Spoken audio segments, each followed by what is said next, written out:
Italian Football Podcast. Hello everybody and welcome to the Italian Football Podcast, the official podcast of Football Italia. I'm Carlo Garganese, joined as always by Nima Tavali. On today's show, we will review the weekend Serie A action as Serie A is back after the international break.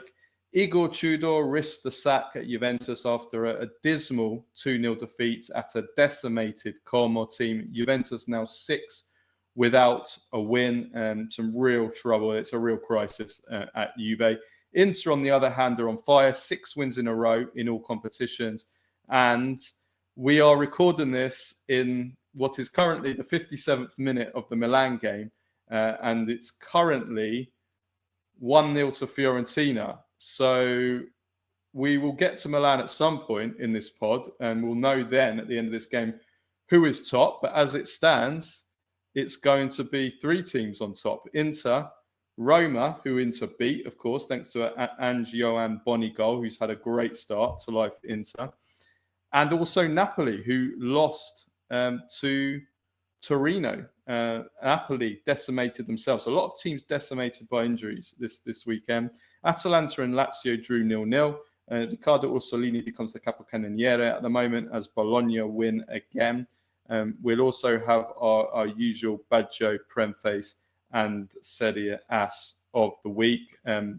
Champions League and Europa League week this week, but we're going to preview those games in our Q&A, which we are going to record on Monday, and that will be going out on Tuesday. So if you want to check those out, then patreon.com/TIFP, become a subscriber for just $3.99 a month, and that gets you all of our shows throughout the week, including this, our free weekly Monday review show, the weekly Q&A episode where we answer all the questions from our patrons, plus a midweek review show on the midweek matches. This week, of course, being the Champions League, Europa League, Conference League games, but we'll be reviewing the Champions League, and that will be out on Thursday. So, if you want to become also a patron on YouTube memberships, go to our YouTube channel on youtube.com/@itsafootpod. And you can also be a paid subscriber on Spotify. So whichever platform you consume us on, Spotify, Apple, iTunes, YouTube, we really appreciate if you give us a follow, subscribe to us, give us a 5-star rating. All of those things, it really helps us to grow. And if you've not already, do follow us on our social media platforms, Instagram, Facebook, Twitter, and also on TikTok. If you want to buy tickets, though, for a Serie A match, but you don't know how to, well, Live Football Tickets is the best place to go to find Serie A tickets. You can get them often for as little as £25 a ticket, sometimes even less. LiveFootballTickets.com is totally secure. They even offer 150% refund guarantee on ticket authenticity.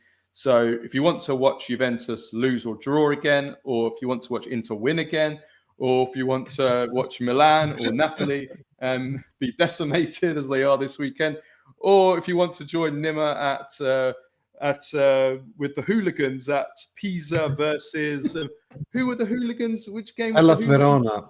Hellas, yes. If you want to watch Pisa, if you want to join the Pisa and Hellas Verona hooligans in a relegation dogfight, which Nima loves, then Live Football Tickets is for you. And the important thing is, though, to buy tickets to any Serie A match, then you must follow the link in the description of this episode.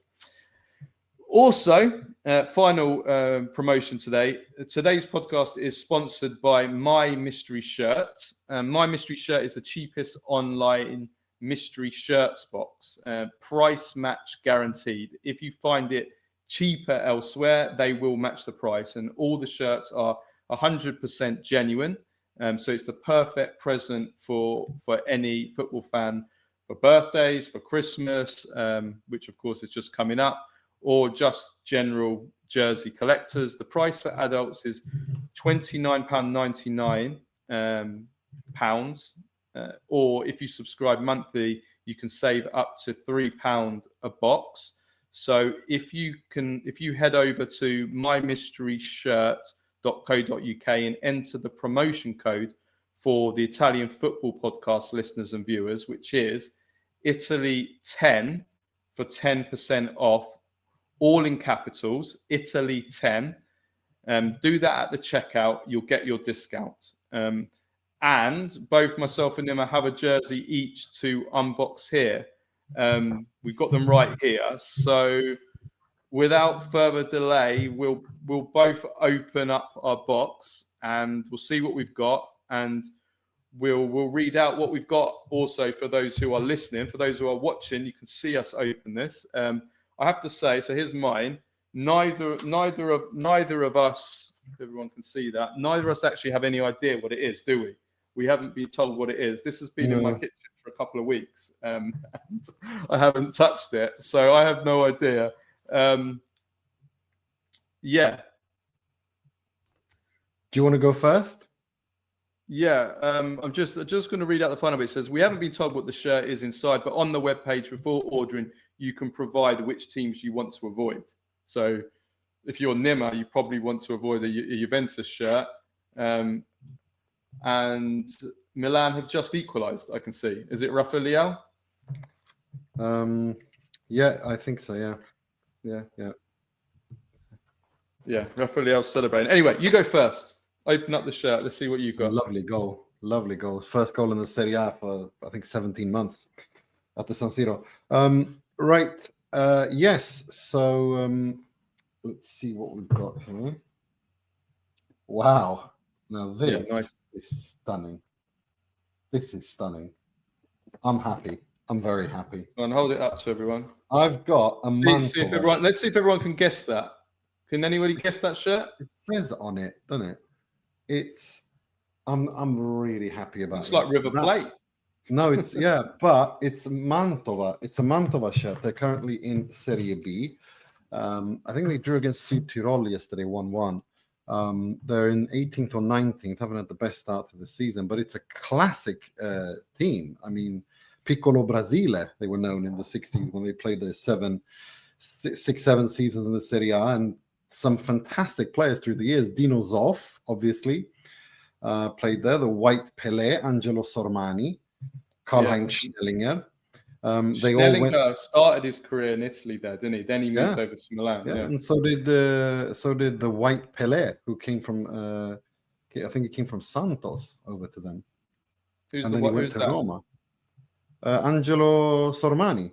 Oh, Sormani. Was he known as the White Pelé? Okay, yeah. I didn't know that. And he and then both of them, Schnellinger and Sormani, they both played for Roma, but there was like a back and forth between Mantova and Roma. They ended up at Milan, and they ended up winning, being part of that legendary Milan squad. So I'm absolutely delighted. I'm in a good mood now. It's a beauty. It's absolutely stunning. I'm really, really happy. Thank you so much, my mystery shirt.co.uk. Definitely wearing that for okay. Should we open mine up? Yeah. Let's see what we got.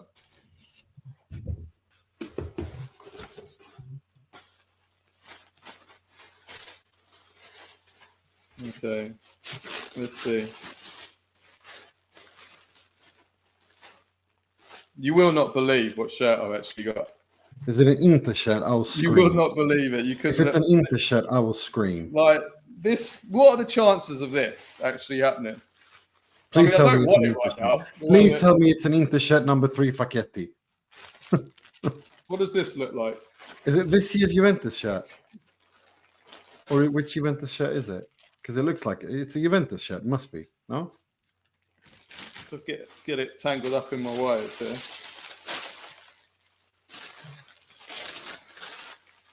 I mean, it's either Juventus or it's Newcastle. I think it's Juve. And it's a new Juve shirt because it's got that silly stick figure. I'll tell you what, it's definitely not getting damaged in the post, because this is wrapped up. This is really well wrapped up. I mean,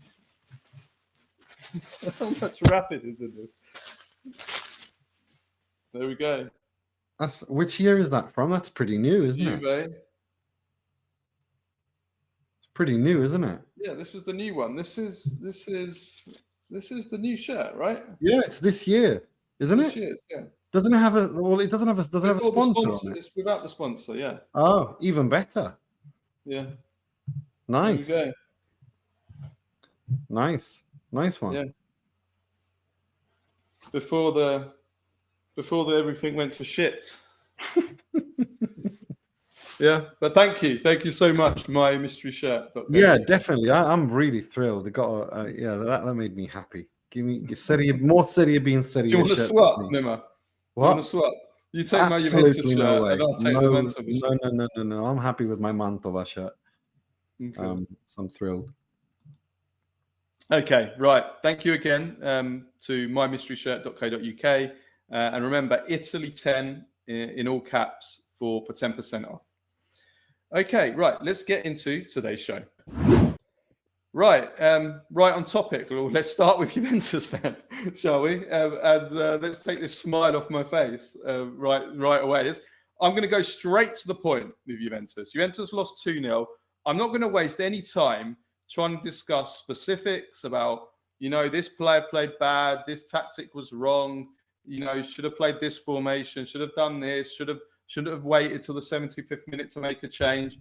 I'm going to get straight to the point because I've had enough of this now. It's 5 years and we can try and micro criticize everything that's wrong at Juventus and there's lots to criticize. But the bottom line is this. As long as John Elkann is in charge at Juventus, Juventus will forever be a laughingstock. For years now, Juventus and Ferrari have been a shambles. Neither have won or challenged for years. Ferrari, the biggest in Formula One. Juventus, the biggest in Italian football. Neither have challenged. What and who is the common denominator in both of these failures of recent years? It's John Elkann. It's as simple as that. When it comes to, he might be good on the business side of things, maybe, in other sides of the corporation, in Exor. But when it comes to running a sports institution, he is incompetent. It's simple as that. He doesn't have a clue about football. He doesn't have a clue about Formula One. He doesn't have a clue about sport. He doesn't have a clue about running a sporting organization and getting sporting results. It's simple as that. And as a result, it doesn't matter who he hires, the best CEOs, the best players, the best drivers, how much he spends on new signings or for Juventus, new transfers, the result will always be the same. And Juventus, like Ferrari, is appallingly run. It's a mess of an organization from top to bottom. And Juventus, like Ferrari, has no chance of ever resurrecting while Elkann is there. So he needs to get out of Juventus. And all of those Juventus fans now who are saying Tudor out, and we'll get to Tudor in a bit. Yes, he's not good enough for Juventus, and he needs to be replaced as well. He's not at the level of the Juventus coach, yes. But all of those that are shouting Tudor out, the first person you should be calling to be out is Elkann. Or somebody needs to take charge like Andrea Agnelli did when Andrea Agnelli was there, where Andrea Agnelli was completely running the show. Since Elkann has been the one that's been getting more involved and he's the one now making the decisions, the results speak for themselves. It's a shambles. So Elkann needs to go. Just stay out of running Juventus. Just go and attend your Bilderberg meetings. Stay out of Juve. Bilderberg meetings. Yeah, it's they were awful. They were genuinely awful against Como. It was really, really not a good game by Juve at all. And I think what I want to talk about is now Tudor's future is at risk, and that's fine. But it's okay. You had last season Thiago Motta. You had that entire Giuntoli project explode in their faces. Giuntoli got sacked. Motta got sacked. Tudor came in. He got them into the top four. The market was not good, as you've spoken about. I don't really know how much we can blame Tudor, or if you are to bring someone else in, because that's what I want to talk about is, well, okay, his future is at risk. Who do you bring in instead? And Luciano Spalletti, can they play a 4-2-3-1? Should they play a 4-3-3, 4-2-3-1 hybrid? I don't know. Do they have wingers for that? They don't have. I mean, do they have fullbacks that can do that? Maybe.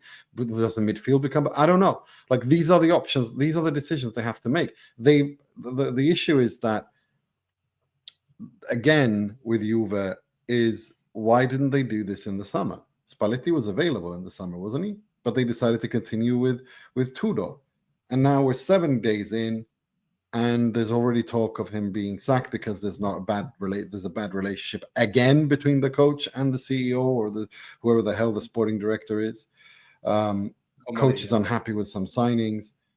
I mean, it's weird. I've been told that the relationship between Tudor and Comolli is not good, and just found £200 in my pocket here. Maybe I should give it to Juventus to spend on some players. Tudor. Put that over there for not losing it. Tudor. I've been told Tudor's and Comolli's relationship is not good, and basically, Tudor's very unhappy with the signing of Openda. Now, he wanted Colin Muani for most of the summer. They were chasing Muani.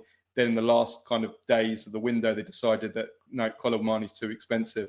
We're going to spend 15 million less and buy Openda, and then use that 15 million to put it towards Zegrova. And they did that.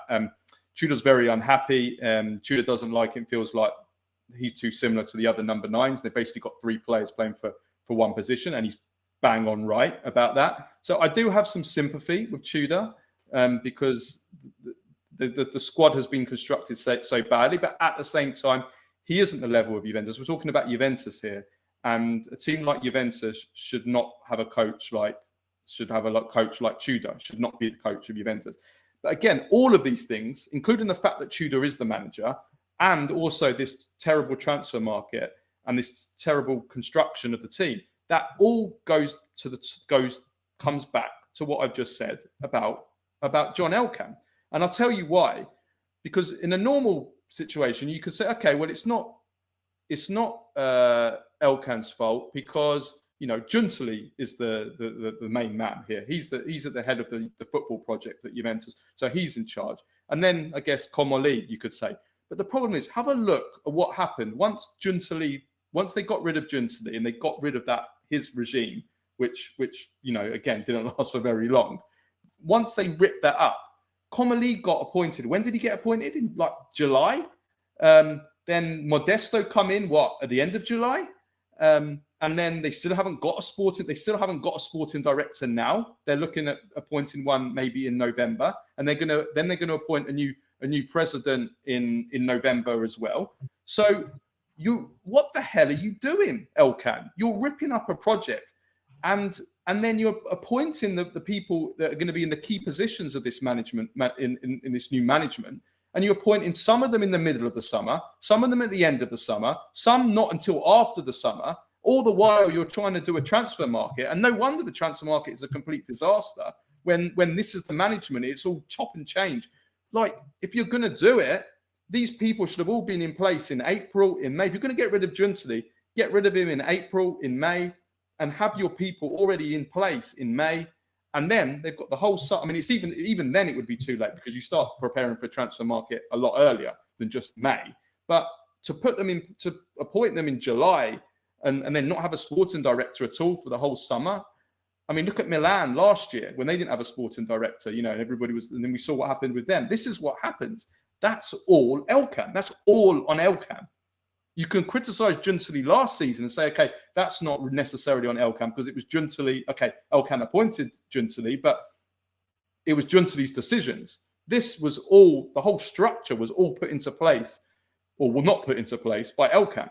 And that's why the whole planning for this season has just been a complete mess. And that's why, I mean, look at the state of the team. I mean, they've got 3 strikers playing for one position. They brought Zegrova, who plays the same as Conceição. Zegrova's good, but he's coming off missing the whole year through injury. He's always injured. He's just got injured again. By the time he gets back to probably full fitness, it's going to be in the new year. Juventus don't have a right back, so they've gone into the season without a right back other than this João Mario, who obviously is not good enough. So, I mean, it's a joke. It's a joke. It is, but I mean, the question is, if you sack Tudor, who do you bring in? I think Luciano Spalletti is the only big name out there. There's Spalletti, there's Mancini, Palladino. Apparently, Modesto had met with Palladino in on Saturday, but they're not sure whether that's anything to do with him taking over Juventus or whether that's just because they've worked together in the past and they know each other. There's a few names out there, but again, I go back to my original point. The way that Juventus are right now, as long as Elkann is in charge, it doesn't matter who the coach is, because this club is being run so badly from the top, from him, that it doesn't matter. He just has to be not involved in the football at all. Obviously, I know it's his family's organisation, and I'm not expecting him to be, banished and exiled like Prince Andrew from the family. I'm not expecting that. But he just has to have nothing to do with the football. Nothing at all. I wasn't expecting that. I mean, it wouldn't surprise me if he was friends. If he's been on that island, it wouldn't surprise me. But certainly, his brother would be better at this job. Anybody that knows the history of Lapo, Lapo would do a better job than John Elkann. It all stems from, and I've compared it to Ferrari, compare it to Man United. Man United won today, but as long as the Glazers are at Manchester United, that club's going to continue. That club's going to continue to be a joke. For as long as John Elkann... They'll never win anything important as long as they are there. As long as John Elkann... The success while Elkann was there was when Andrea Agnelli was just completely in charge. And also Andrea Agnelli was lucky to have Marotta, basically. How much was Agnelli? How much was Marotta's? Probably, they probably worked well together, but it was a bit of both. But... you had two good people in charge that just took in charge of everything. Elkann had nothing to do with it. Simple as that. We can look into the specifics. We can say that the Juventus' this defense is a joke. Again, this comes down to construction of the team from the top. Rugani, Kelly, Gatti didn't play today. These are not Juventus level players. One first team player is out. Bremer's out now till the new year. This is a disaster for Juventus, which means their defence is a joke now between now and Christmas. They didn't sign anyone. Don't have a right back. Cambiasso can't defend to save his life. Look at the Paz goal. As brilliant as it was, Nico Paz has got maybe the best left foot in Serie A, him or Dybala. What do? Oh, come inside onto your left foot. Go on, go onto your left foot. There you go. Here, roll out the red carpet. It rolls out the red carpet for him onto his left foot. No, don't send him onto his right foot. You send it onto his left foot. So the defence is a joke. And the attack, 0 shots on target against Colma until the 83rd minute. Not a single one, not a single shot. The underlying stats have been horrific all season, which I said after the Inter game that Juventus won 4-3. I said it then that this is unsustainable. And they've gone 6 games now without winning. And I said it then. Go back and watch the post-match after that, what I said. Because the underlying stats always ends up coming back. Jonathan David, he's just a joke. He was a joke again today. And what else is there to say? No, but seriously, if we're going to be honest, if I were Juve, I would take a chill pill. I wouldn't go after Mancini. I wouldn't go after Spalletti. I'd go after Inzaghi, Simone Inzaghi. You want to play a 3-5-2, you want to play a 3-4-2-1, or whatever you want to do. You've got, he's in Saudi Arabia. He's definitely we know that he's going to come back to Italy. He is more a company man more than anything else. He would be, I think, he would work brilliantly there. And I think he would be able to mend and rehabilitate what needs to be. I don't think Juventus are going to win the title with him in his first season or anything crazy like that, unless they actually invest in the players he wants. But he's used to use a Swedish saying, to boil soup on the head of a nail with limited resources at a big club. He's done so very well at Inter. For me, I would just wait. I would go after Simone Inzaghi, and I think it will happen at some point. I just don't think it'll happen now. I think if Juventus go after Spalletti and Mancini, then Inzaghi won't. That door will be closed. And I'm not I don't know. Does Spalletti want that? Mancini would definitely want that, I think. He wants a big job. Spalletti, would he want to go to Juve? Would he even work at Juve, given how eccentric he is and his history with Napoli? You know, I don't know. We'll have to wait and see. Yeah, I'm just watching. Milan are going to get a penalty here, aren't they? I think so. They're doing a VAR check for such a stupid pull from Parisi on. Yeah, but it's in his. Is it in his face or what is it? It's not. It's not his face. I mean, he's holding his face. He's holding his face, but the pull is on his shoulder, and I still think it's enough. Potentially that they could give that. I don't know. We'll see. They're looking at it. Yeah. The longer this goes on, the longer it's November. But anyway, coming back to Juventus. I mean, he changed formation today. He went to a 4-3-3, and it was no better. But the other thing I wanted to raise about Juventus is that they were playing a decimated Como team. Como had half their team out today. Como even had to change system, on paper. So Juventus should be beaten, even with the mess that Juventus is in. Juventus should be beating this Como team. Like if you look player for player individually on paper, this Juventus team is still better than this Como team. So that is where you can look at kind of Tudor, and you can look at just kind of also the construction of the team and everything, how they complement one another, and so it just kind of shows what a mess that Juventus are in right now. And this is going to be a penalty. I knew it. Juventus's form, 6 games, all competitions, no wins, and they play Real Madrid next, so that's going to go up to 7. It's a mess. It's a total mess, and Tudor is in trouble, no doubt about it.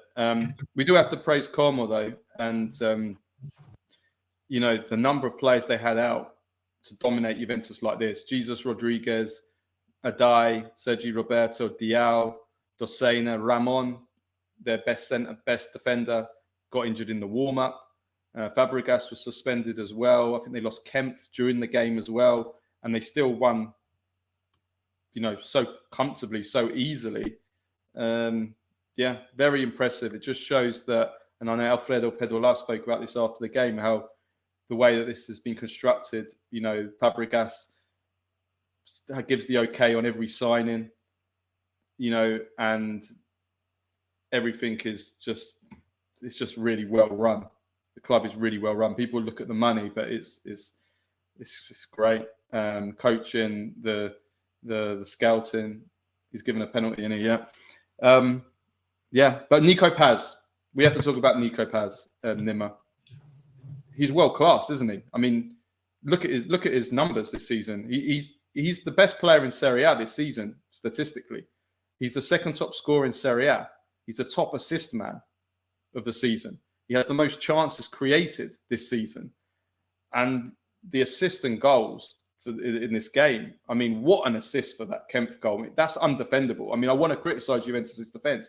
You cannot defend that cross. I mean, the width, the pace, the dip put into that area where the goalkeeper can't come out and the defender can't really touch it, or it's their own goal. I mean, it's just unplayable, that ball. And then his second goal, yes, you can criticize Cambiasso for showing him onto his left foot, but he goes past him, and what a left foot curler into the corner. I mean, what a left foot! He's just an artist. He's a wonderful player. He's absolutely he's an absolute wonderful player, and he's so, again, he's young and he's so mature, and it's like to watch him do these things with such clarity, with such ease, and such. It's just there's no what if about him. He's just so irresistible in that sense. It's so stunning to watch him play football, and the goal is beautiful. Yeah, I know Juventus didn't exactly make things that hard for him, but yeah, he's a fantastic player, and Real Madrid, you just got to tip your hat. What a player they've got. I mean, he's so going to go there. I'll be very surprised if they let him go. I'd be very surprised if they let him go.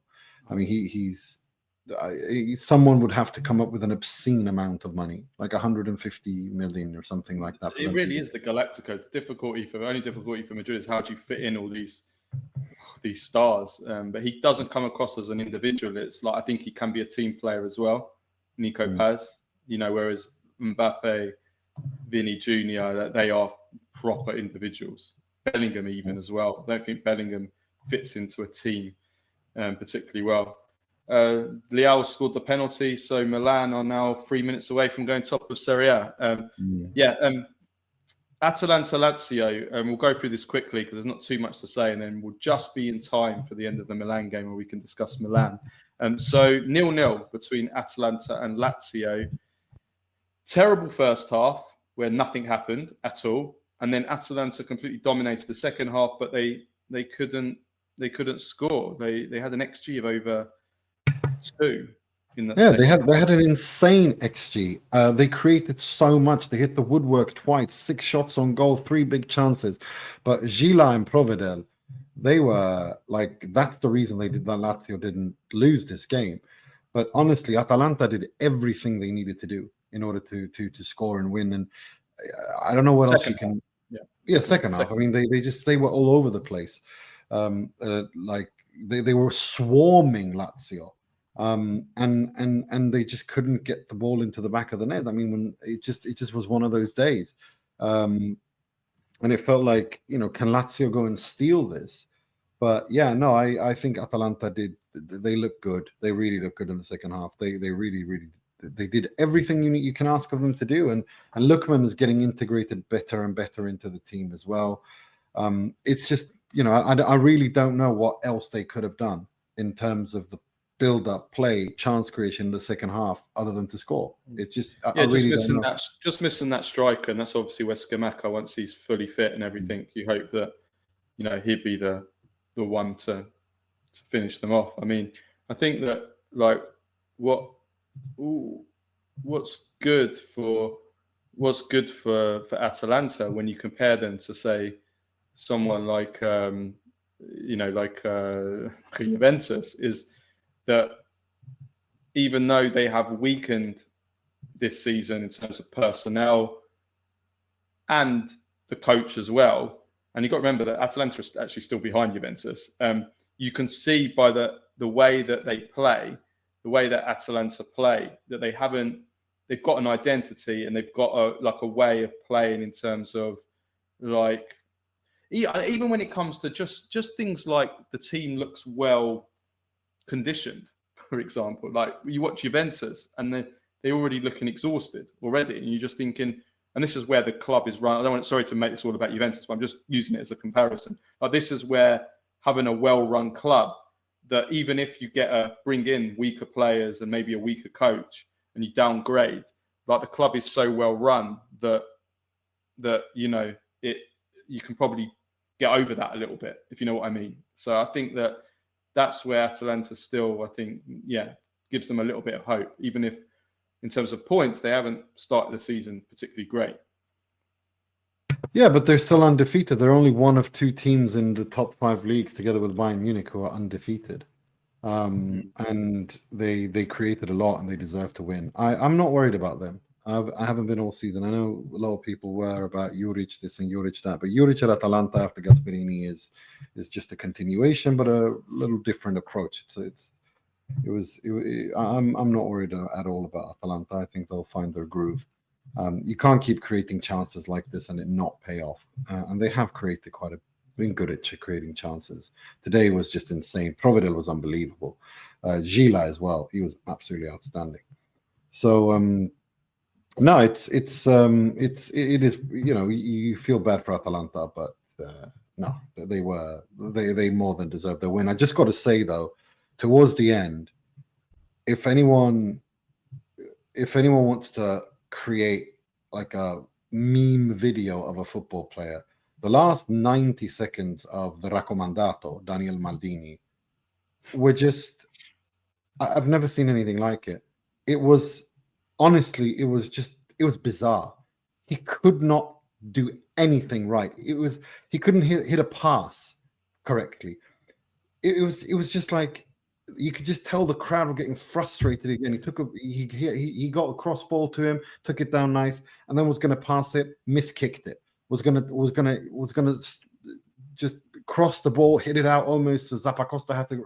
I think it was Zappacosta had to run out and stop it from going out to a throw in. It was just a complete meme. The last 90 seconds. I just don't understand what people see in him. His corner was his set piece in that situation too, just before. That's one thing he's usually good at, actually. I know, but no, it was genuinely. It felt like it should have been that Benny Hill music at the end, where like they're all chasing each other. It should have just complete circus at the end. But just we have to talk about Lazio a little bit. It is a difficult season for Lazio. They did what they could have done today. They defended well. Provedel and Gila were just monsters. Gila was an animal, really, really good. But this is going to be such a horrible, difficult, and boring season for Lazio. Well, they've got Cancellieri injured as well now. Yeah, I know. No, it's just when it rains, it pours. Gila's going to leave this season as well. Yeah, he will. There's no doubt. His contract expires in 2027. He's not going to sign. Doesn't look. No, he's not going to sign, and he's also too good. Today against Atalanta, you saw he's too good. And when you've got someone like you talk about club being a mess and it goes to the owner. Well, Lazio. Lotito needs to get. I'm not one of those people who thinks that everything he's done is shit. I actually think overall he's done a good job, but it's time to leave. It is time for him to sell Lazio. He can't take Lazio any further. He is now a problem. He stops Lazio from going forward. He stops Lazio. As soon as Lazio fans feel that they have something to look forward to, he does something. There's something from his end that throws a spanner in the works. I really hope he leaves. I really hope he sells the club now, because it's just not tenable. This it's really not. Yeah, let's just keep talking for another 2 minutes and 15 seconds, because that's how long's left of this Milan Fiorentina game, and then we can go straight into Milan Fiorentina and actually give our message of the game, because it all depends on whether Milan hold on to this 2-1 lead. It's just going into the 95th minute for me. I think you were about 15 seconds ahead of me. And Milan have turned this game around, because first half was reasonably tight, wasn't a particularly great game. But Milan, I have to give it to Milan because, here we go, chance here. Oh, could have finished it there. I have to give it to Milan because they go into this game completely decimated. Just look at the players they had out. Rabiot, Pulisic, Nkunku, Estupinan, Loftus-Cheek was going to start. He was out. Yashari, of course, is out. And then Leao and Salamakers started when Allegri's even said they're not fit enough really to be starting. And they were both in offensive roles. And the bench, the state of Milan's bench today, oh my God. And Akatemi made his debut. We didn't even know we didn't even know what the hell had happened to him after they signed him. Richie, his first start as well. So, this is the kind of game where you look at the Milan team and all the players that they had out, that really, even against a Fiorentina team that, hadn't won this season and that were in crisis really under Pioli, this was definitely the kind of game that you thought, well, they could slip up. And going into this game, a Milan win, they knew a Milan win would take them top of the table after everybody slipped up this weekend except for Inter at the top. And I'm looking now at the clock. Tell me if it finishes on yours. It's basically, I think it's over now, because it's in the half. It's in Fiorentina's half. It's over 96 minutes. The guy that's just come on for Rafael Leao, I don't even know who that is. Who is it? Because I looked up it. I'm just looking up C. Mul Valentian. unless he's got a name that I do know. I don't actually know who the hell this guy is. I'm looking on Live Score, and he hasn't even got a profile on Live Score. He's like one of these Championship Manager regen players where they're greyed out and they don't even know it. That's how they happened. No, it's no, they haven't won. I think this is the last chance. But regardless of how it goes in this game, oh my God, that's dreadful. That's it. Milan win this game, and they win it because they don't perhaps create as much. They don't dominate teams. They're not a free flowing team. But what they do have is a very solid foundation. They have team spirit. They have grit. And they have a Rafael Leao who they're all rallying around.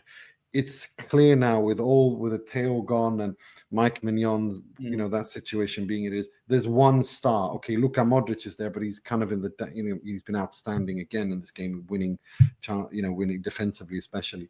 But the big star is Rafael Leao, and this is now his chance. It feels that he understands the responsibility now that Allegri's given him, that Milan have given him, and he scores his first goal at the San Siro in the Serie A in 17 months. The equalizer was really good. The penalties, not much. I think it's Parisi who loses his brain, and even though Jimenez exaggerates a lot, it's still a penalty. You got to give it to Milan. You got to give it to Allegri. He's created a structure. He's created an identity, and he's created a team that believes and fights for one another. I don't think this is. I don't want to say too much, but I don't think this is enough to win the Scudetto. I think they need to do more. I know what Ilitare said in terms of before the game. He said, "Look, these are the players we have. It's not a good situation." But the injuries are not an alibi; they're not an excuse, and that is a clear message. If you go back to, what Allegri said before the game, he had a kind of a similar message. He was like, "No, we need to focus." Pretty much, the message was, "We need to focus on the job at hand. We can't complain." These issues of injuries with Pulisic getting injured and the shitstorm between Milan and the US men's national team. It is what it is. We have to deal with it, kind of thing. That's the mentality that they've brought in. That they don't. It's like, yes, it's difficult, but when you're in a difficult situation, that's what defines great teams and great players and teams with character. And Milan show that today. Again, not a fantastic performance, not a scintillating attacking display, but they're not going to be under Allegri. But what they do have is character. What they do have is stability. And a unit. They're a unit, and my that dad just messaged me. My dad just messaged me. Says if Milan win the Scudetto, I win big, because my dad bet on bet on Milan winning the Scudetto. I think he got like 6-1 on them or something like that, which is bloody good. I still don't think. Look, I think it's way too premature to talk about a Scudetto run, but they're going to be, they're going to be in the top four. I think, that's a foregone conclusion.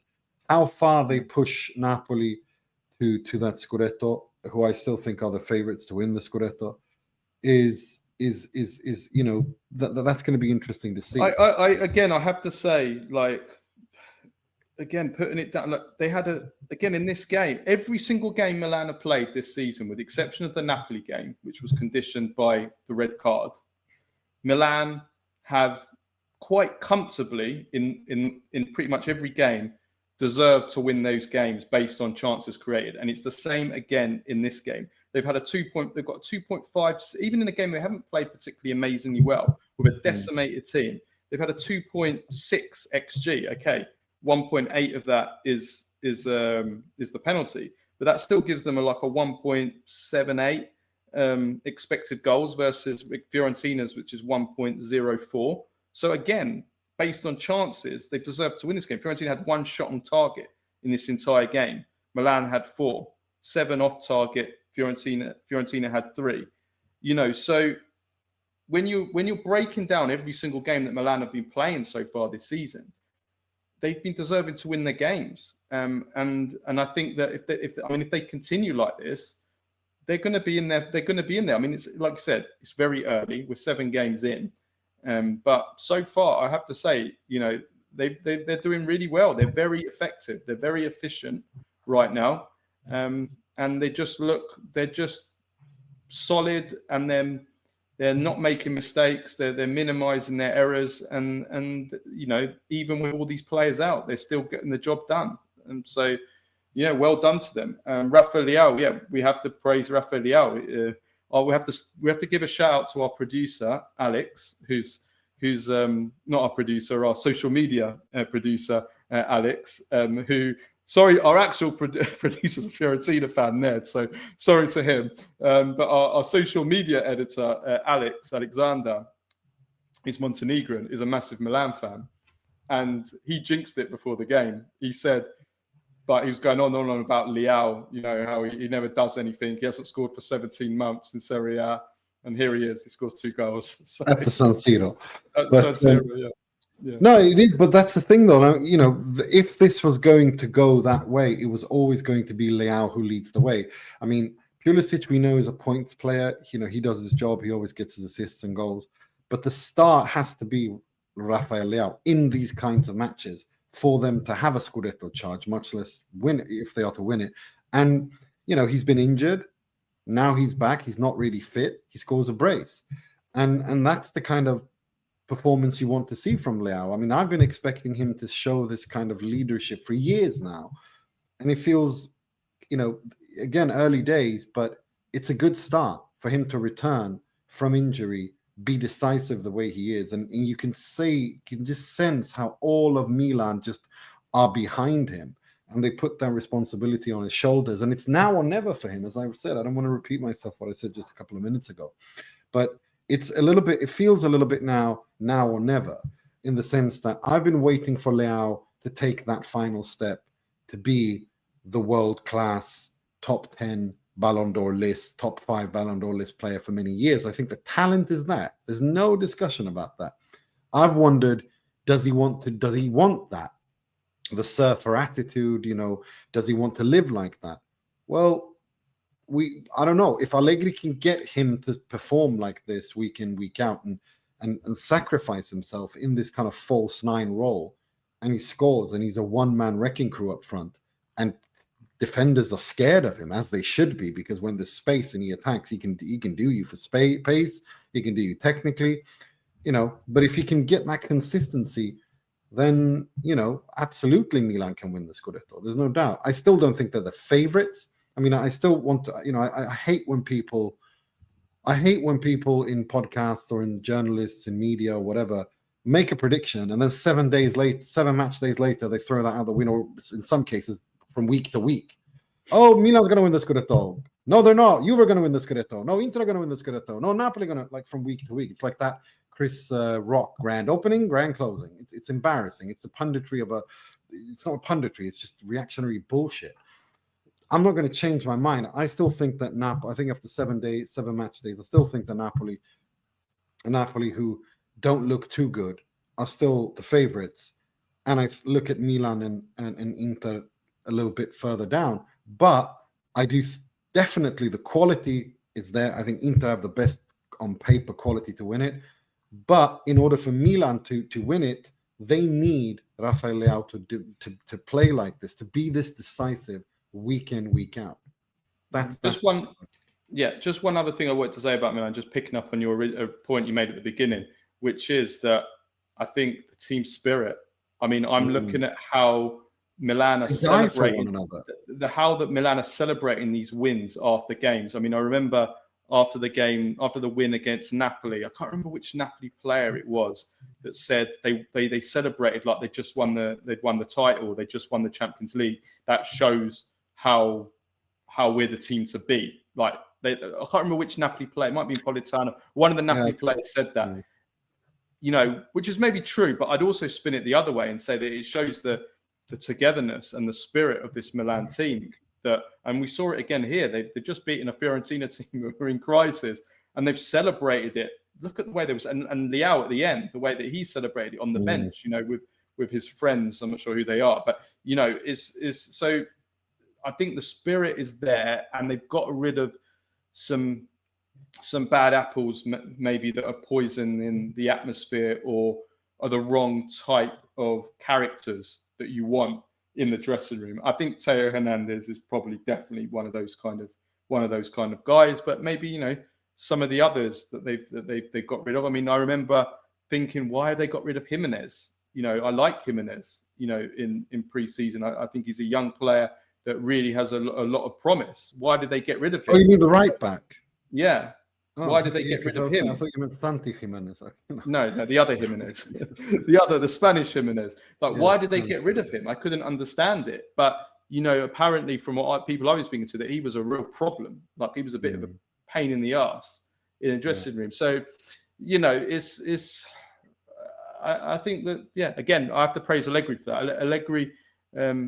Allegri's always been good though with the dressing room. To be fair, he generally always kind of keeps. Max knows best. Yeah. Max knows best. Corto Muso, and it's such a revenge for him as well, because the way. Well, listen again. People need to be able to separate.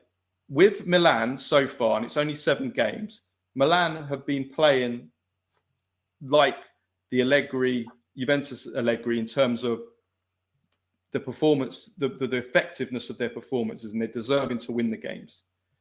With Juventus, he wasn't. They weren't. They weren't. So, people need to separate what he did at Juventus and what he's done. And it's a small sample size. So, again, like you said, let's not It's still very early days. I'm not saying too much, but I have to say I'm very, very buoyed on by what I've seen. Because, and this is again why I wanted Allegri at Inter. The fact that he manages to get this team that was a laughing. You talk about Juventus being a mess and a laughing stock. I don't even know what to call Milan then these last few years. And I think their fans would say that I'm under exaggerating it. I'm not over exaggerating this in the sense that it's been a shit show at Milan. He comes in, they're out of Europe. They bring in Modric. Everyone, you brought in a Finnish player, blah blah blah. You just look at what he's created in these moments, and in these couple of weeks and months, and it's just they look so stable, and they look so they fight for one another. They believe in what they're doing. They're a united group, and they have 2 stars, superstars. One whose star is waning in Luka Modric. He's on the way down, but he's been sensational. And someone in Rafael Leao tonight who actually showed that if he can actually turn the talent into concrete numbers on the pitch and performances consistently, we are talking about one of the 5-10 best players in the world. There's no doubt about that. I don't think anyone can deny that. And it's just so impressive. And this is why Allegri, why I always said, justice for Max, justice for Allegri, because he is that kind of a coach. He is a fantastic coach, and he's a brilliant communicator. Just go and watch. Patrick Kendrick did a video about, our friend Serie A commentator Patrick Kendrick did a video about his communication. I agree. I sign under everything he said. He's a fantastic communicator. And it's you got to give credit where credit is due, and especially someone like Allegri who was very, very disrespectfully treated by Juve and Giuntoli and everyone else. Well, it's redemption for him so far. Again, listen, I think we need to separate the two. At Juventus, Allegri was not good. So far at Milan, he's been very good, and that's why I'm praising him. Then we'll see at the end of the season. It's a short sample size. He started some seasons well with Juventus. Although, again, I want to separate the two. When he started those seasons well at Juventus, it was unsustainable performances. Yeah. This is sustainable. This is sustainable performances. If Milan keep playing the way that they're playing right now, they can win the league. Because, like I just said, every single game they played, with the exception of the Napoli game, which was conditioned, they've deserved to win those games. Every single one, they deserve to win. If that's sustainable, those performances will, if they sustain those performances, they will lead to wins every game. So, that wasn't the case at Juventus. But anyway, they're doing good. They're top of the league. Let's see how they can go from here. Inter, though, are just behind 1 point. They're in fantastic form. 6 wins in a row. They win at Roma, at the Olimpico. Can I say, Nima, that this was an Inzaghi-like performance from Inter? I actually disagree with that. I think this was, and like, it depends on what you mean. Do you mean tactically? Okay. Let me explain. Not, and I think Chivu even said this at the end. He says, "Yes, I like to press high, but we also understood the moment in the game and how the game was going, and that's why we were defending deeper." It was more of a containing and countering performance, but certainly in the second half. Although I thought they maybe went a bit too deep in the second half and maybe got a little bit lucky. In fact, if I'm being honest with you, again, if I'm looking at hard stats, maybe this deserved to be a draw. But I think Inter were ahead and were able to choose their destiny of how to play the game because they were ahead, which they wouldn't have done if it went differently. But anyway, ifs and buts. I think that the point I'm making is that it was a bit of an Inzaghi-like performance in terms of just kind of containing, countering, not going gung-ho, being smart, being mature, being professional, getting the job done. Chivu showing that he isn't an ideologue of just being, high line, pressing, but actually having that kind of side to him, the Inzaghi side to him as well. I don't know. I thought that it was it was a good step forward in terms of pragmatism and all of those things you discuss, and in order to be a bigger team. But it just didn't, what I think there's still some things lacking, and what I mean by that is to be padroni del campo. Inter under Chivu are a little bit too frantic in pressing and going forward, or they, in the Serie A at least, or they're not, or when they're a little bit too deep. It's like they're trying to find themselves, and that's fine with Chivu. He's I give him that time, but it's not like it was under Inzaghi. It's not like you see from Allegri. It's not even what you see from Conte when things are kind of on autopilot. Even against the Gasperini, where you know how he's going to play, and Inzaghi. That's why Inzaghi always beat Gasperini, because he knows how he plays and he always knows how to beat him. As a result, but it was a good performance in the sense that in the first half, Roma we're going to talk about them. They were defensively abysmal, and Inter were expecting those mistakes, and but they could only capitalize on it by just the goal, and that's how it's not. This isn't a Chivu issue. This has been at Inter like this for a long time, 5-6 years. Create a lot but can't kill off games. But the difference, of course, here is that they were a little bit, I would not just lucky, but they deserved their luck, I would say, in one aspect. But having said that, Inter were there for the taking in the second half. They really were. They were too deep. They were too. The changes he made when he brought in Fratesi and Sucic and all these was just complete. It was a shit show. It was jumbled up. They didn't know what the hell anyone was doing. They were running into each other's spaces. They couldn't keep the ball in the team. They were way, way too deep. But they managed to ride out the storm. And these kinds of wins, just like with Milan, they give you confidence. They birth confidence. When knowing how to suffer. I keep talking about this time and time again. Knowing how to suffer, when to suffer. And Chivu's Inter yesterday against Roma showed that they might know, or that they're beginning to understand how to suffer, when to suffer. And that's a sign of maturity. That's really, really good. And I think when we're on the subject of maturity, there are few players that embody that at Inter right now, as unexpectedly as that is, given their age and previous experience, as Pio Esposito and Bonny. I am just so blown away. Starting with Bonny, okay, he scored. I think he's the first player. I can't remember. I saw a stat about, since the Serie A is a 20-team league, he's the only Inter player to have scored 3 and made 3 assists in his opening 7 matches. And the consistency and maturity, the timing of the runs, he's already showing what a jewel he is.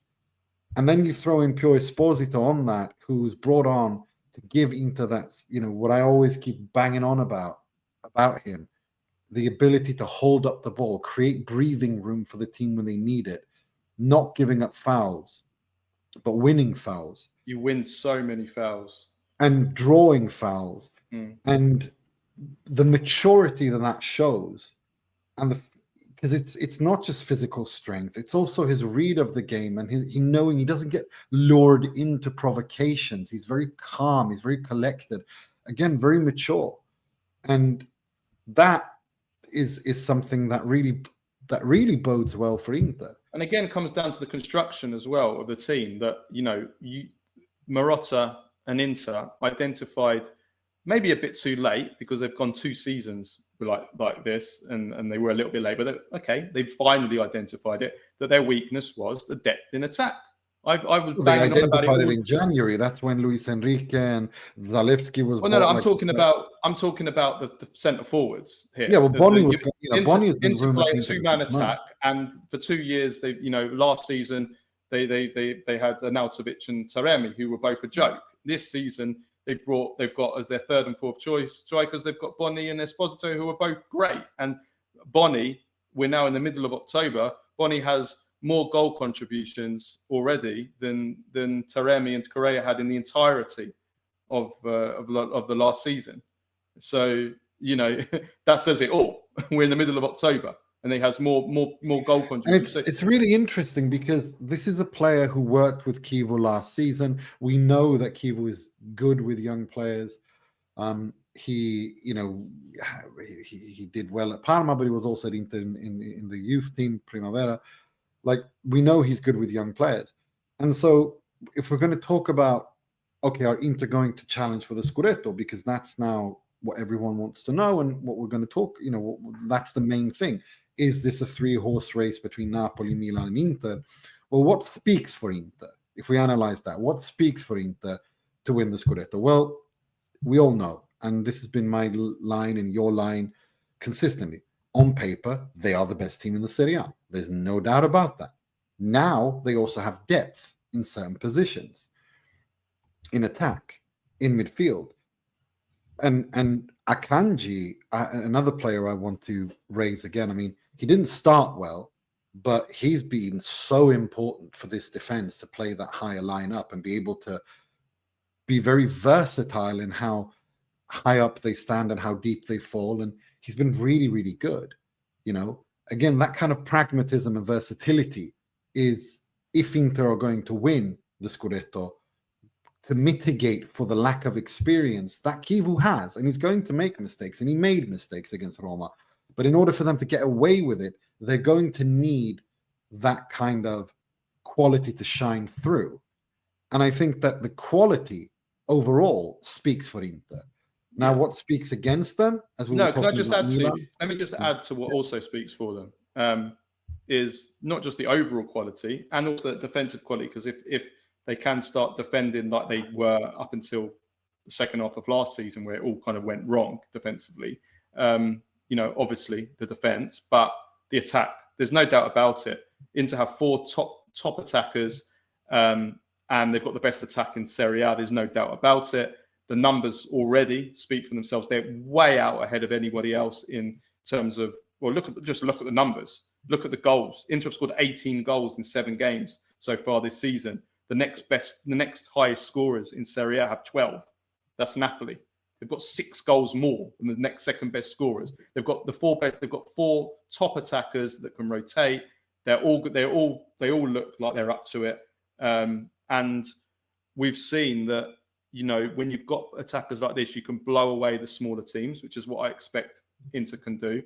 And then, you compare that to Napoli, for example, who we're coming to, who are looking, even when they're dominating games like they did against Torino, that they just don't have the attackers that can just blow away teams. They need goals from their midfielders, or they need, Do you know what I mean? So, and then Juventus are obviously are a complete shambles offensively.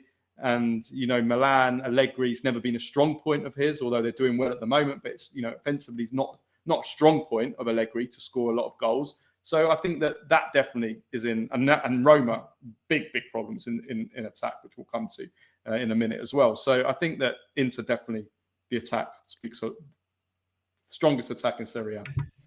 They have the best. There's no doubt that they have the best attack in the Serie A. We can see that.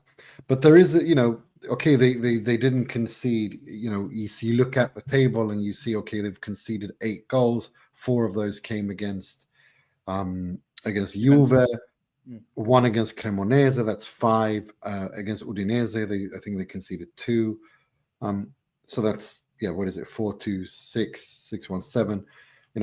Sassuolo. So there is a little, as we say, a truth with a modification there, and they have kept the clean sheet. I think, what is it, 5 or 6 games? How many? 4 clean sheets or 5 clean sheets, something like that, in all comps. So it is improving, but because let's remember, the Serie A is the league that you win by conceding the least, right? That's just how it is. I think 90% of the last 25 years, I think 85 or 90% of the times the team with the best defense has won the league. Many times they've also had the best attack, but not as much as having the best defense. There's no that's just how the league is. But so what speaks, all these things speak for them.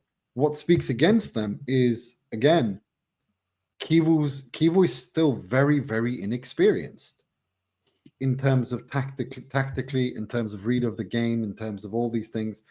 And will that cost Inter? Well, that needs to be mitigated. And the question is, do they have the experience, the quality on the pitch to mitigate for that? Of course, the quality is there.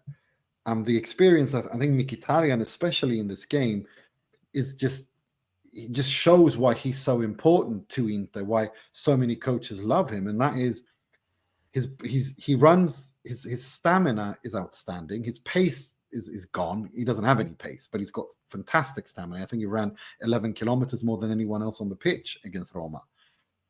But he's also such an intelligent player in terms of providing stability for Inter in defense.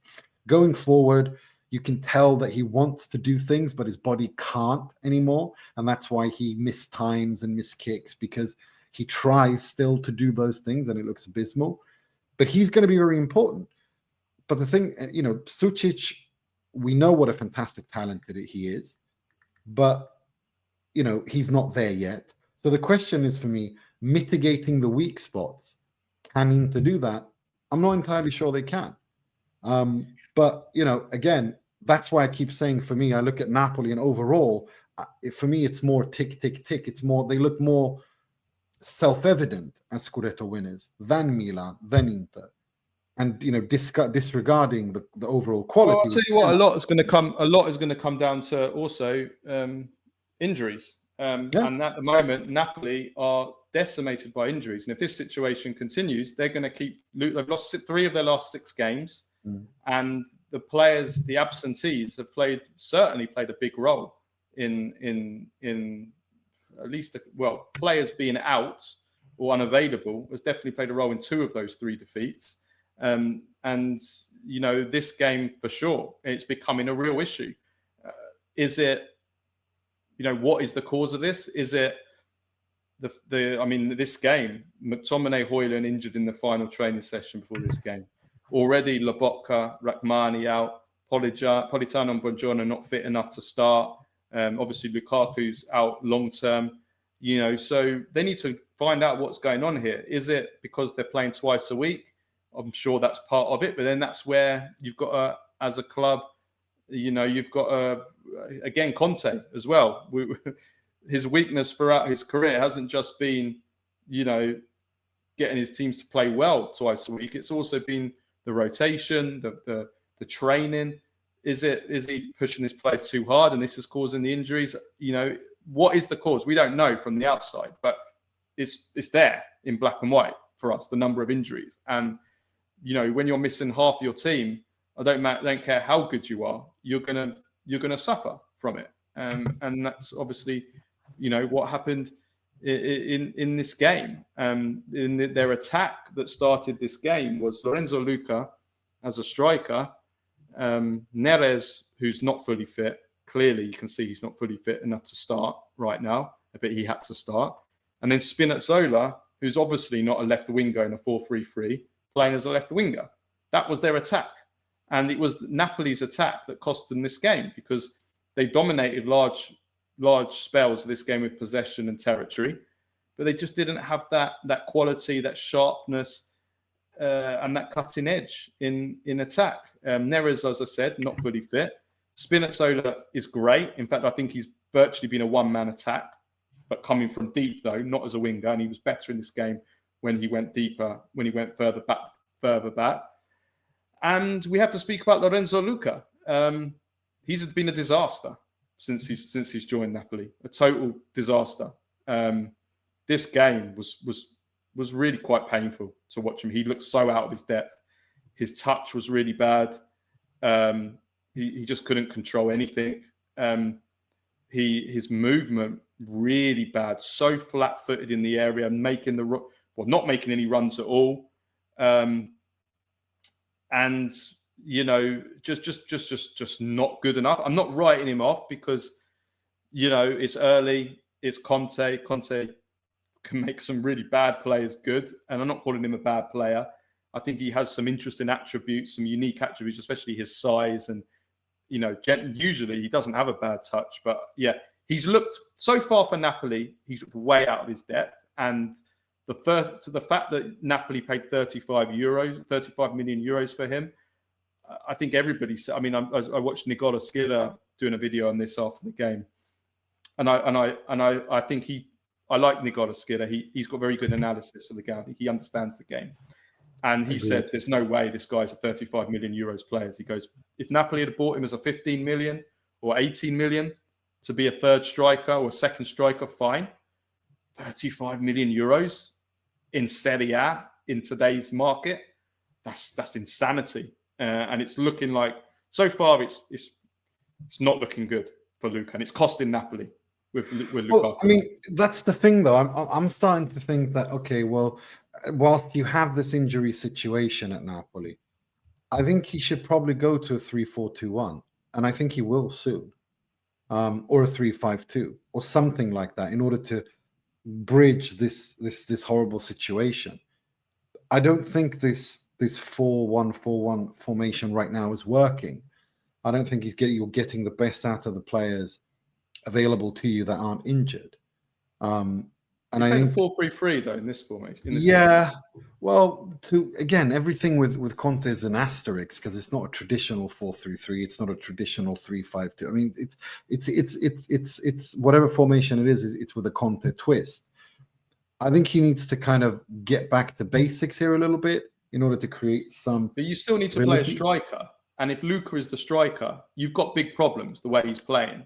I think it depends. If you're going to ask Lorenzo Luca to do what Rasmus Højlund does, even though I think he should be studying that, Luca, he should be looking at what does Højlund do, although they have completely very different traits. I think he should study what Højlund does and what he offers to Napoli and try to understand that that's what Conte wants from him, albeit in a different manner, because they're different. Every player is unique and has these unique characteristics. But I think if you use Luca to get him going, kind of the way that you use perhaps Lukaku last season, because in order to try to get him to be that target man.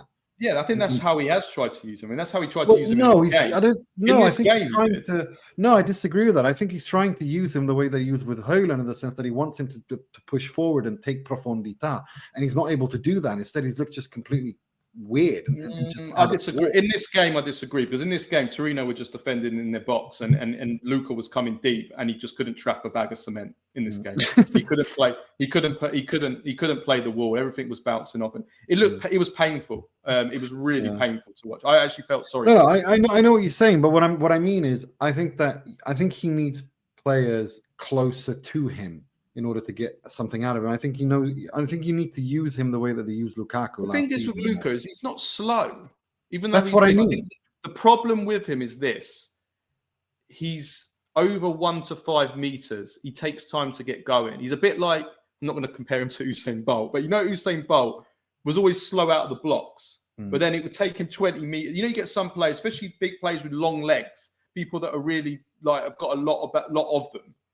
They're not far. They're not like Luka Modric, where over 5 meters, even at 40 years old, he's quicker to everyone because he's got low center of gravity and he's quick. Over 5 meters, Luka's too slow and he's lost it. And that's kind of what's happening with him at the moment. And when you're playing for the big clubs, you need to, and everything's in front of you. Especially if you've got to be spot on with your control, out of your feet. Reaction. I think his reaction, and he's just not doing that. His reaction is a bit slow. I don't want to put it all on Luka. I just want to say that he's a systematic of the problems that Napoli also having in attack is that, and this was a problem last season. I still don't know how they won the league last season with that attack, but it's like you wonder where the goals are going to come from in the attack, because if you break it down, Politano, how many goals a season is he going to get you? Neres, how many goals a season he's going to get you? Well, that's the thing. I expect more from Neres. I expect more from him. But if you look over his whole career, how many goals does he score per season?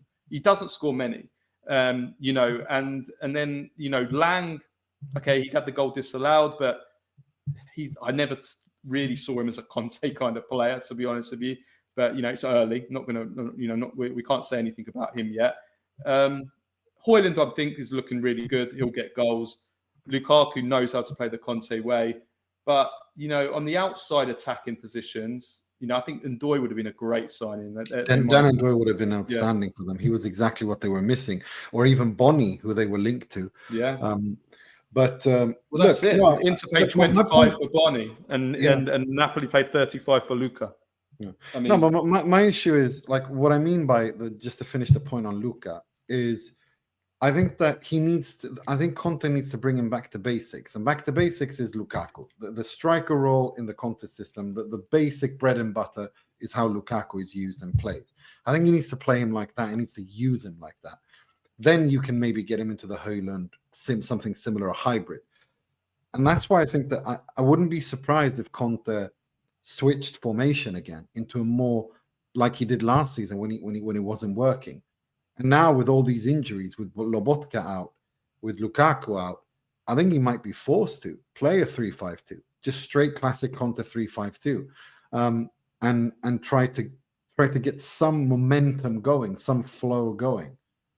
But the thing is, whilst we say this, you watch them play, and it might not be pretty, and it might not be nice to look at, but they still scored at the end there, and you wouldn't put it past them to. I mean, they're 1 point behind Milan after 7 games, and it's not looked really well at all. They're still thereabouts, and I think they still deserve to draw in this game, if we're being honest. And that's just where sometimes like I think Roma probably. And before we come up, we didn't speak about Roma, so we need to speak about Roma. Yeah. But just quickly on Torino, it had to be Simeone that scored against this forward team. It had to be him.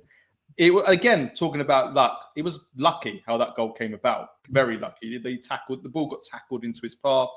Torino actually could have gone 2-0 up, but I think they defended pretty well. I'm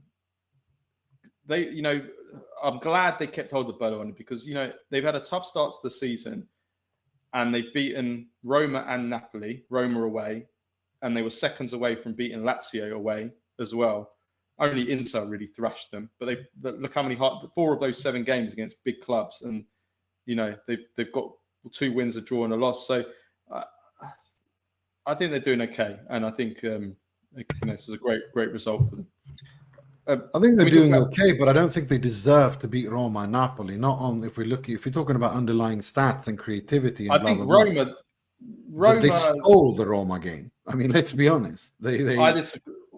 Roma didn't create anything in that game either. It's the only game under Gasperini at Roma where they actually created. I think. I disagree. In that game, I watched that game, and I watched it too. I watched that game, and Roma's only chances. Atalanta Roma's Gasperini. no. That's what I'm saying. I'm not saying they Roma's were big Atalanta chances. Gasperini. I'm No, not saying Roma's they were big Atalanta chances. Gasperini. I'm saying that they, out of all the games I've seen from Roma in the Serie A this season, that was the game where they actually created something. All of Roma's chances in that game against Torino came in injury time in that game. And apart from that, they created nothing in the entire game. Not that Torino created particularly much either, but I think, I mean, yeah, it was. I don't think it was a particularly great performance. But anyway, look, while we're talking about Roma, I think they deserved a draw. But there are two takeaways from this game. First of all, the defending on the goal was shambolic. How can you play with that high defensive line, not have any pressure on the ball, and just try to play an offside trap reactively? It's like a glitch. Like it's just it was suicide defending by Roma. I couldn't believe what I was watching.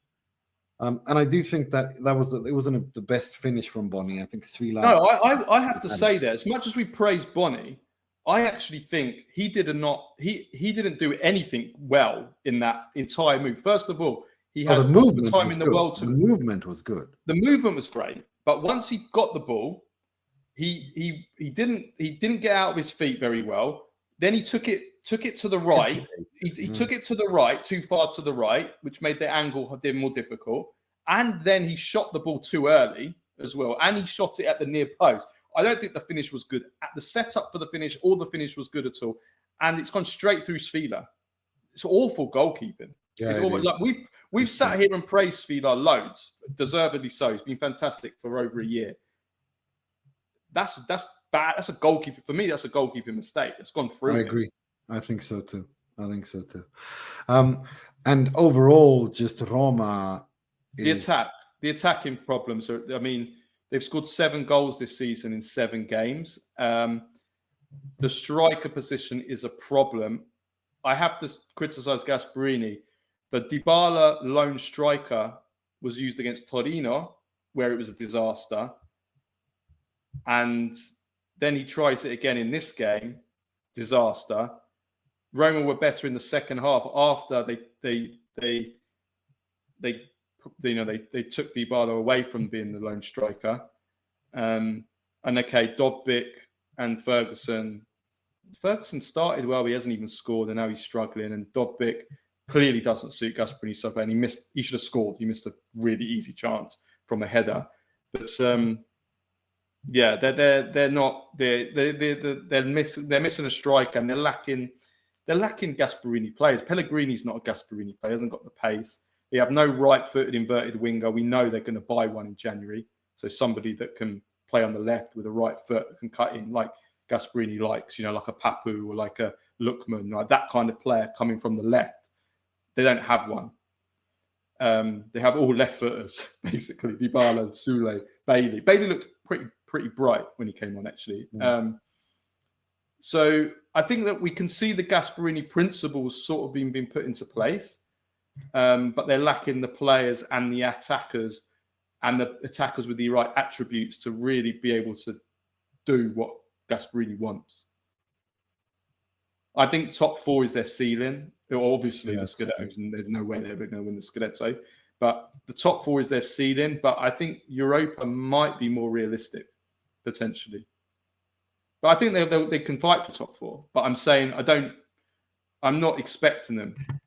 I'm not expecting them to. If they don't get the top 4, and I'm a Roma fan, I wouldn't cry about it, because I think they're lacking too much. No, I agree. I think it's far from, but it's far from there. But then again, you never know with Gasperini, because after a while, all of a sudden things just when things click for him, and then they just go on these crazy runs and they just can't stop scoring. I think the key to that is still to unlock Sule. I don't like this Dybala false 9 thing. I don't want to see him. I don't think him and Sule can play together in this system. I just don't think it works. Full stop. full stop. Exactly. And I think they need to You say decide. that profondità. What You have profondità none. you can have with You Dybala? literally have none. Or Well, you have- Dovbyk. With Dovbyk, you've got no profondità either. Well, no, you don't. But at least with Dovbyk, you've got someone who is a number 9 who's there, like who at least wins, who has some presence. With Dybala and Sule, you have two players essentially can't get out of each other's way, and with Dybala slows things down as well. Yeah, so agreed. it just doesn't make sense to me. I think you throw in Pellegrini in there, and it's like, well, are we allergic to pace? Like it just doesn't make sense. This is what I'm going to say, Nima. Very early days. I think that Inter Milan and Napoli, I'm looking at them from what I've seen, and I think top 4, they're looking really. No, it is those teams. They're looking nailed on. I mean, Inter and Napoli, there's never any doubt. But Milan, from what I've seen so far, with playing once a week as well, I think we can add them now. Then that 4th place, there's Roma. I mean, I think Juventus have a fight for it the way they are, especially with Bremer out to the new year. I think Juventus are fighting for top 4. We'll see if they get a new manager. It doesn't look good for Juventus. I think Juventus are fighting for top 4. Roma and Atalanta, I would put those 3. And then I think Como. I said it at the beginning of the season. I said dark horse to piss a certain person off. I said dark horse, but more than dark horses. I don't see Como lesser than Roma, Juventus, or Atalanta right now. I think they're on that kind of level. Yeah. Then they're better. They're more probably. I mean, that maybe you'd argue Atalanta because as a club, but I think Como, they seem better integrated as a team. And then who knows? I mean, can we really write off Bologna? And that brings us on nicely to the rest of the fixtures. I mean, Bologna won 2-0 at Cagliari. Orsolini scored a great goal. He's the capocannoniere now. And Bologna are only 2 points off Inter and Napoli and Roma. They're 2 points off top 4 themselves and only 3 points off. Italiano's done an amazing job, I have to say, because they had a shocking mercato this summer, and he's got them. It's early days, but he's got them here. They're overperforming. They are overperforming. Oh, they definitely are overperforming, and I think if he didn't get top 4 last season, he won a Coppa Italia, but look, it's really impressive to see what he's doing. He's only 2 points off Inter, Napoli, and Roma, 3 points off Milan. Orsolini continues to score goals. He scored an absolute beauty this weekend. Amazing, yeah. You got to give credit to what he's doing. I mean, when in terms of attacking football with Bologna, the Italiano knows how to create. The question with him has always been defensively, but I think I think we can actually say that now, at least for the last 8-9 months, they're starting to look really much more solid defensively and balanced as well. And he's got, I mean, if you look at player for player, pound for pound, they've no business being in the top. No, I agree, especially after that mercato. And that's the one thing I can praise about Italiano. He's worked under the most overrated, most protected sporting director in Daniele Prade for years at Fiorentina, and still managed to do something with them. And now Sartori, who's supposed to be one of the best, had an absolute shocker, in my opinion, this summer. Did. And I mean, it's early days, and I don't think Bologna will get in the top 4, but who knows? With the struggles of some of these other teams, you wouldn't rule it out, because Italiano seems to give them an identity that maybe other teams like Juventus and even Roma don't kind of have at the moment. So yeah, well done to them. And yeah, then the other 3 games were all 0-0s, which I'm sure Nima's rubbing his hands like Mr. Burns. Lecce, Sassuolo. Viva la Serie A! Viva la Serie A! Nothing makes me happier. Pisa and Verona, neither of those teams. There's quite a lot of teams in Serie A that haven't won a game yet this season. Pisa and Verona haven't. They drew 0-0, which was the most predictable result. And then Genoa, Parma. Genoa still haven't won a game. Verona they're in the relegation, but they had a 94th minute penalty to win and come out of the relegation zone. and Cornets with a really bad penalty saved by Suzuki, and that means Patrick Vieira is still at risk, and they were playing against 10 men for most of the game as well. First half red card for Parma. Those two teams are probably Pisa as well, just teams that just don't have goals in them, and you just wonder where are they going to get goals from. Genoa, Parma. There's a few teams like that in Serie A where you just wonder where are the goals coming from. Agreed. Maybe Serie A this season is going to be lower. I mean, we're not doing a very good job of promoting the pod, but it does feel like maybe in past seasons, Serie A has been ridiculously high scoring, and I'm sure there will still be some high scoring games this season. Sure, there will be. There's lots of quality teams like Como, Bologna, Inter. I think Napoli will still score plenty of goals. Sassuolo. These teams will score a lot of goals. But there's a few teams that I think are not going to score too many goals this season. I think you're right. But speaking of teams who haven't won a game, and we have to talk about them. I know we're moving things around here a little bit. We're not doing the usual schedule of talking game by game. We have to talk about Fiorentina. This is unacceptable. Like, he was furious after the game, Pioli, and I can kind of understand his frustration. But this is a disaster. 4 losses in the last 5, 3 draws overall, 18th spot. They've scored 5 goals, conceded 10. This is just, they can't keep doing this. They need to do something about this. I don't know if the solution is to sack Stefano Pioli, but I just know that they cannot continue like this. They can't win games. They struggle to create. They leak. Their defense is so leaky, and they make these stupid mistakes like Parisi made for the penalty. And I know Jimenez, like I said, he exaggerated grossly, but there is definitely contact there. So it's clearly a penalty. But I really don't know what to, I mean, if I were to wish Spalletti somewhere, I wish Spalletti to Fiorentina. I feel like they've been in a lot of these games this season. Fiorentina have been in the games, but they've just had something just missing. And I think you can say that about the Milan game. You can say that about that Roma game where they probably didn't deserve to lose. Against Como, they were winning. They conceded a 90th minute goal. You know what? They've been winning. They've been ahead in a lot of these games, Nima. They were ahead against Milan. They lost 2-1. They were ahead against Roma. They lost 2-1. They were ahead against Como. They lost 2-1. They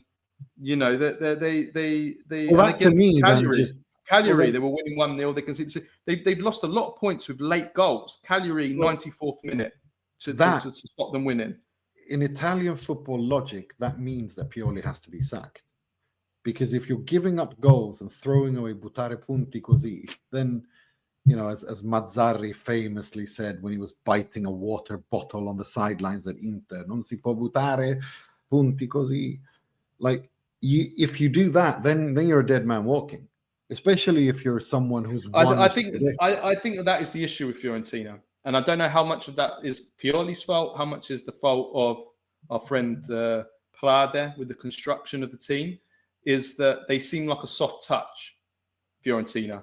They're maybe lacking, certainly in the midfield, through the centre of the team. They've got too many soft players. They've got some players that are gifted technically in that midfield, but we're talking about players like Nicolosi Caviglia, Fazzini, Fagioli.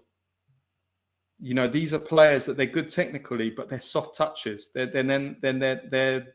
can bully these players, and when you're in a situation like this, they're not the kind of players you maybe want in your team, and the defense on paper is not particularly good.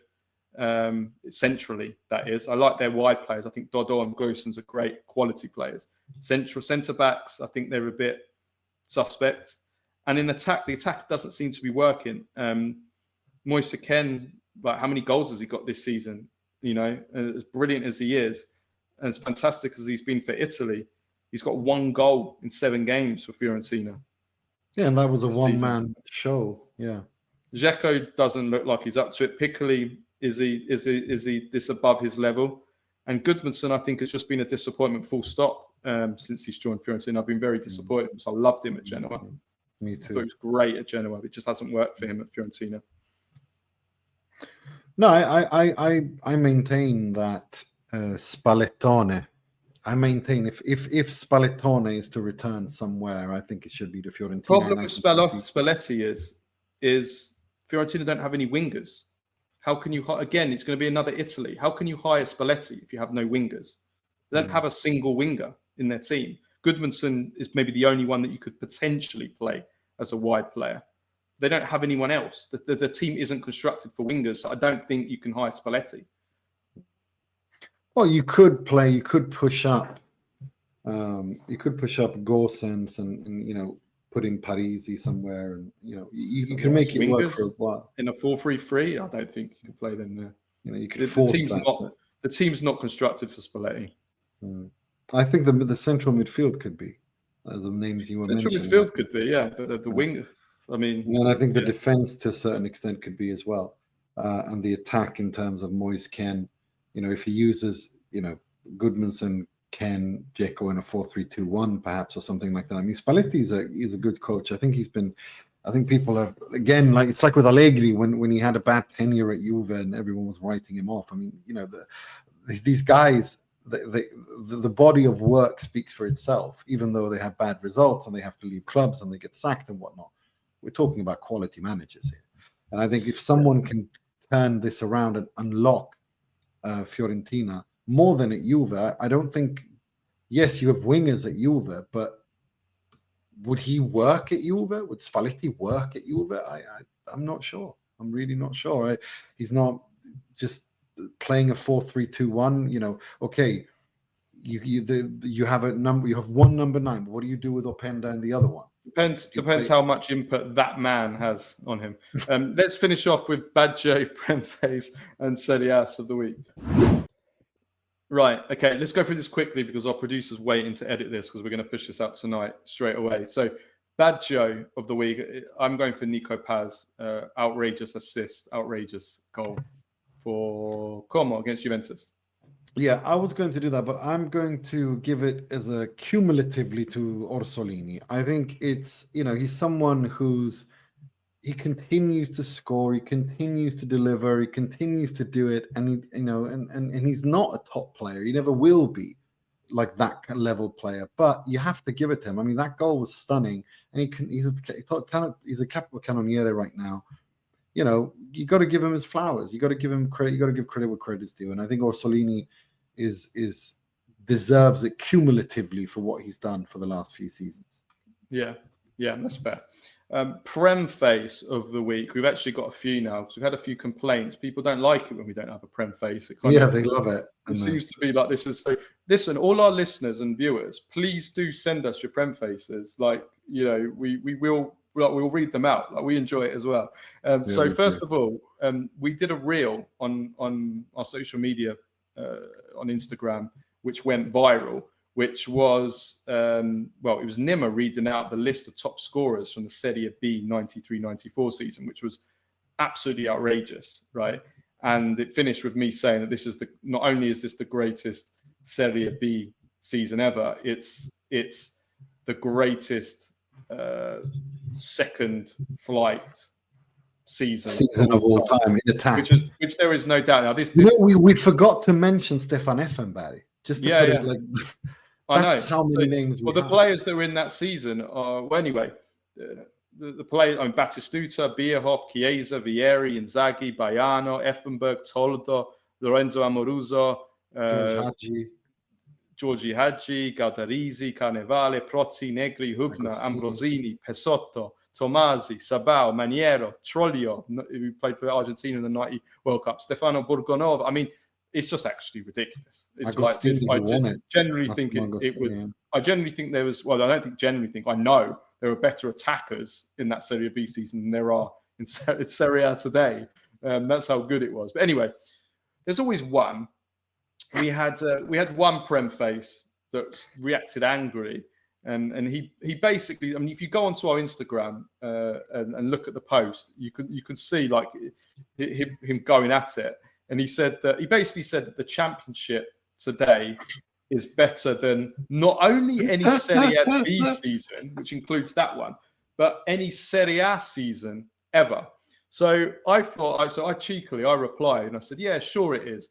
Brad Potts, Daryl Dike, and James Rainbird, who all play in the championship this season, sure, they're better than Batistuta, Chiesa, Vieri, and Inzaghi, right? And he got really angry and he was insistent. He started insisting that the championship was better this season than any Serie A season. So I replied again and said, yeah, sure. So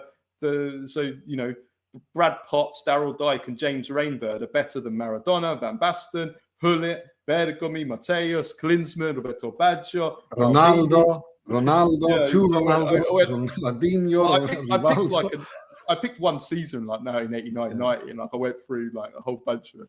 Anyway, and he still was going on and on, and then and then all these other people come in and it was like, oh, what the hell is this guy smoking? And like, so this guy's name was Vic Rose. True Premface name, eh? Probably just War of the Roses. Right. DB Iceman sent this in. It's one of our patrons. And it's from apparently some podcaster, Premier League podcaster, YouTuber called Remedy, who posted that an all-English Champions League game is the peak of football. There's nothing that beats two English teams facing each other in the Champions League. Yeah. And finally, this is great. So our friend Ronan Murphy sent me this. He sent me a post of before Ireland's home game against Armenia, Dublin's tram network, who are called LUAS or LUAS. So they're the tram network that operate within Dublin.